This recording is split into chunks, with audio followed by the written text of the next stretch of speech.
को आरंभ करें। धन्यवाद विश्वचक्षु जी। मीडिया के सभी साथियों को सादर नमस्कार। आप सबका कोटिशाह आभार। आपने प्रातःकाल अपना बहुमूल्य समय देकर कृतार्थ किया। हम भारतीय जनता पार्टी की ओर से आपका बहुत बहुत आभार व्यक्त करते हैं, धन्यवाद करते हैं। इस प्रेस वार्ता में, मीडिया वार्ता में पार्टी के यहाँ विराजमान वरिष्ठ नेतागण, जिनके नाम का उच्चारण विश्वचक्षु जी ने किया है, उपस्थित साथियों,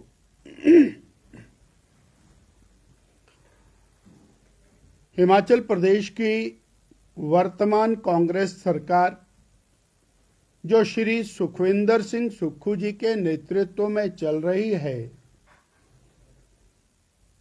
उस सरकार में कोई भी व्यक्ति सुरक्षित नहीं है।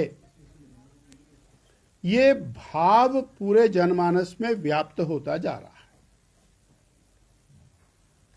परसों की घटना ने एक बार फिर से हिमाचल प्रदेश को हिलाकर रख दिया, जब माफिया के लोग और वन विभाग के अधिकारियों को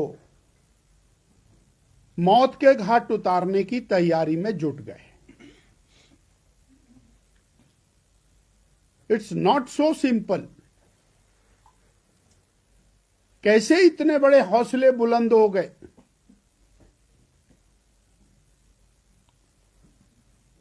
कांग्रेस की सरकार सत्ता में आई थी और आते ही चंबा में दलित युवक की नृशंस हत्या से जो बिगड़ती कानून व्यवस्था का काम शुरू हुआ, वो निरंतर चल रहा है। और यूं कहा जा सकता है कि हिमाचल प्रदेश की जनता को 40 महीने में 40 दंश या 40 महीने में 40 जख्म, और अब तो जख्मों पर नमक छिड़कने का काम शुरू हो गया है।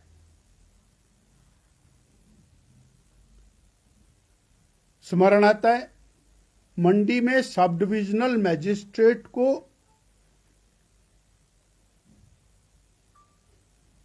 खनन माफिया दौड़ा दौड़ा कर पीटता है, हड्डियां तोड़ देता है, कोई कार्रवाई नहीं। वही माफिया गैंग्स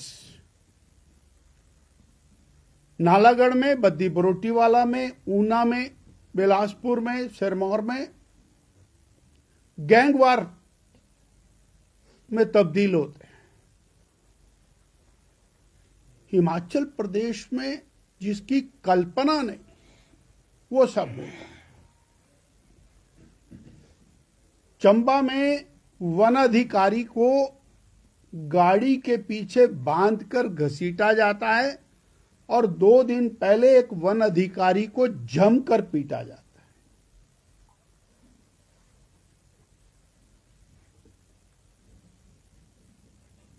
सिरमौर में एक वन अधिकारी को पेड़ से बांधकर उसको वन माफिया पीटता है। हम किस हिमाचल में पहुंच गए? वो अधिकारी, वो कर्मचारी जो कानून व्यवस्था को बनाकर रखने के लिए बने हुए हैं, उनका जीवन सुरक्षित नहीं है।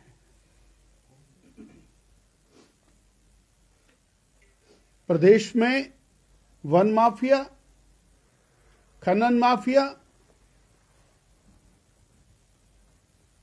ट्रांसफर माफिया,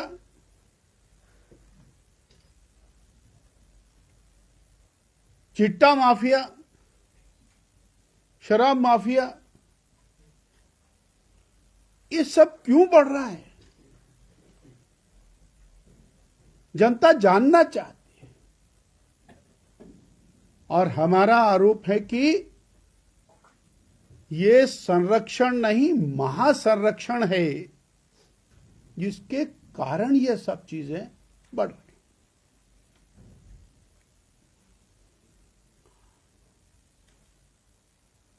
माननीय सुखविंदर सिंह सुक्खू जी की सरकार, और उन्होंने इस सरकार को नाम दिया व्यवस्था परिवर्तन का। व्यवस्था परिवर्तन के नाम पर जिस तरह से शिक्षा विभाग का पतन किया है, वो हिमाचल प्रदेश के जनमानस के समझ से परे है। पहले स्कूलों को बंद किया, कभी 500 स्कूल, कभी 100 स्कूल, कभी 200 स्कूल, लगभग 1,500 से ज्यादा स्कूलों को बंद किया।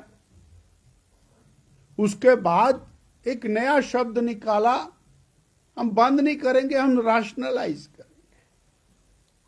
फिर उसके बाद लगभग 400-500 स्कूल राशनलाइजेशन में बंद कर दिए। उसके बाद एक नया शब्द निकाला, मर्ज। अब ये मर्ज भी कोई नया मर्ज हो गया।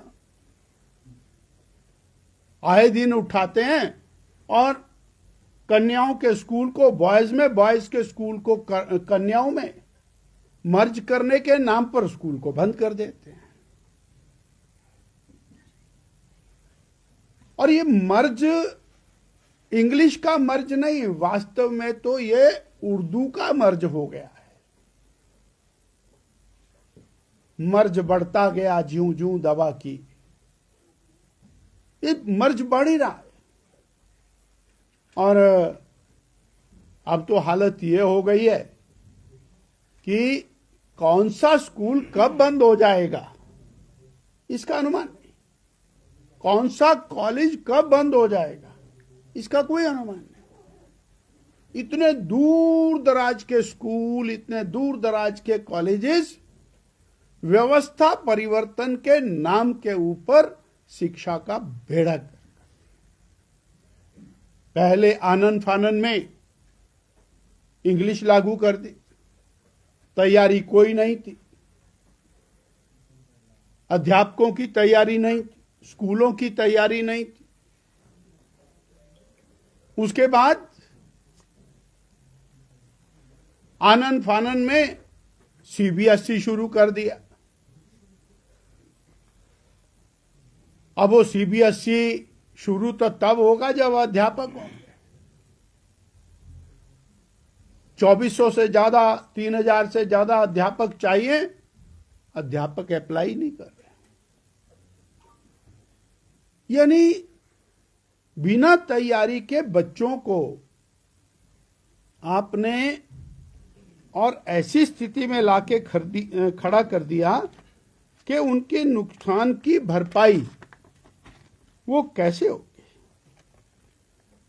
और माननीय शिक्षा मंत्री जी ने तो अपने इंटरव्यू में माना है कि बहुत सारी चीजें ऐसी हो रही हैं जो नहीं होनी चाहिए। प्रमोशन हो गई, फाइल पेंडिंग, प्रमोशन हो गई, पोस्टिंग नहीं हो रहे।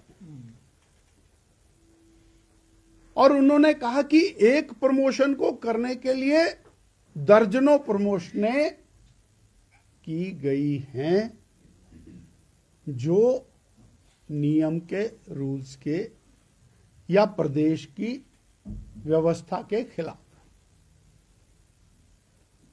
हम कहां आकर के खड़े हो गए। आज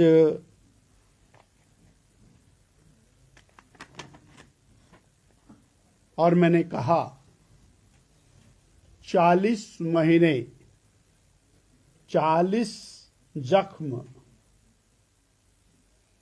ये सरकार बनी और जनता को डायरेक्ट टैक्सेस के रूप में जख्म देने का काम शुरू कर दिया। सरकार का सबसे पहला फैसला 7.5 रुपए लीटर डीजल के ऊपर वैट लगाना, और प्रत्येक व्यक्ति उस वैट से प्रभावित हुआ। एक अनुमान के अनुसार 40 महीने में लगभग 8,000 करोड़ रुपया सरकार डीजल पे रेट बढ़ा करके वसूल कर चुके। डीजल के बाद आपने स्टाम्प ड्यूटी बढ़ाई, स्टाम्प ड्यूटी के बाद आपने रजिस्ट्रेशन फीस बढ़ाई, रजिस्ट्रेशन फीस बढ़ाने के बाद आपने बिजली के रेट बढ़ाए, बिजली के रेट बढ़ाने के बाद आपने अर्बन एरिया में वाटर सप्लाई के रेट बढ़ाए, उसको बढ़ाने के बाद आपने एचआरटीसी में किराए को बढ़ाया, किराए को दोबारा फिर बढ़ाया, आपने दोबारा से बिजली के ऊपर फिर सेस लगाए, आपने राशन डिपो में मिलने वाले राशन के दाम बढ़ाए, और अब एक और बड़ा बोझ एंट्री टैक्स के नाम पर टैक्स को मल्टीपल कर दिया। यानी धर्मशाला आने वाली गाड़ी को बाहर से 70 रुपया जो लगता था वो 170 रुपया। और हिमाचल प्रदेश के जो बॉर्डर एरियाज हैं वो इस बुरी तरह से प्रभावित हैं। उदाहरण के लिए कालाम हरियाणा, कालाम हिमाचल, कोई अंतर ही नहीं है, दे आर ट्विन सिटीज। इसी तरह से हमारा माता नैना देवी, पंजाब की एंट्री पॉइंट्स जितने, हरियाणा के एंट्री पॉइंट जितने, 16 एंट्री पॉइंट्स हैं, सब जगह परवाणु से लेकर के मारो मार। कैसे आएगा व्यक्ति, आवागमन कैसे करेगा?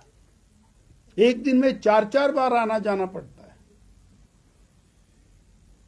और हिमाचल प्रदेश आओ भगत के लिए तैयार है। आइए, पहले टैक्स दीजिए भारी भरकम, फिर आइए। और कहीं अगर पंजाब और हरियाणा ने हिमाचल की गाड़ियों पर एंट्री टैक्स लगाया तो हिमाचल को कितना जनता को नुकसान होगा, इसका अनुमान लगाना कठिन। यानी प्रदेश की जनता के ऊपर कांग्रेस की श्री सुखविंदर सिंह सुक्खू जी की सरकार वो कहर बनकर टूटी है, जो लगातार जख्म दिए। ये टैक्स, एंट्री टैक्स बढ़ा करके आपने जख्मों पर नमक छिड़कने का काम किया है।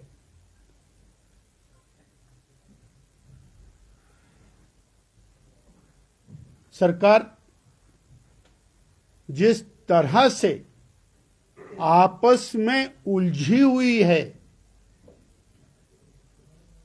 वो उलझती रहे, कोई चिंता नहीं, पर प्रदेश की जनता को उसका भारी और नुकसान झेलना पड़ रहा है। इतना मुझे आपके साथ आज साझा करना। धन्यवाद।